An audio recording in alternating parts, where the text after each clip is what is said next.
পথে আমরা অনেক সময় দুশ্চিন্তা এবং পেরেশানির মধ্যে পড়ে যাই। দুশ্চিন্তা এবং পেরেশানি থেকে মুক্তির জন্য এই দোয়াটি পাঠ করতে পারেন। দোয়াটি বলার আগে আপনি যদি আমার এই চ্যানেলে নতুন হয়ে থাকেন তাহলে এখনই সাবস্ক্রাইব করুন। সাবস্ক্রাইব করে পাশে থাকুন পরবর্তী ভিডিওর জন্য। দোয়াটি হলো হাসবি আল্লাহু লা ইলাহা ইল্লাহু আলাইহি ওয়া তাওয়াক্কালতু ওয়া হুয়া রাব্বুল আরশিল আযীম।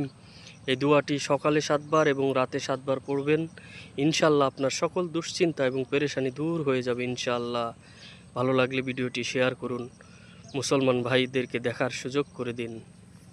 পথে আমরা অনেক সময় দুশ্চিন্তা এবং পেরেশানির মধ্যে পড়ে যাই। দুশ্চিন্তা এবং পেরেশানি থেকে মুক্তির জন্য এই দোয়াটি পাঠ করতে পারেন। দোয়াটি বলার আগে আপনি যদি আমার এই চ্যানেলে নতুন হয়ে থাকেন তাহলে এখনই সাবস্ক্রাইব করুন। সাবস্ক্রাইব করে পাশে থাকুন পরবর্তী ভিডিওর জন্য। দোয়াটি হলো হাসবি আল্লাহু লা ইলাহা ইল্লাহু আলাইহি ওয়া তাওয়াক্কালতু ওয়া হুয়া রাব্বুল আরশিল আযীম। এই দোয়াটি সকালে 7 বার এবং রাতে 7 বার পড়বেন। ইনশাআল্লাহ আপনার সকল দুশ্চিন্তা এবং পেরেশানি দূর হয়ে যাবে ইনশাআল্লাহ। ভালো লাগলে ভিডিওটি শেয়ার করুন, মুসলমান ভাইদেরকে দেখার সুযোগ করে দিন।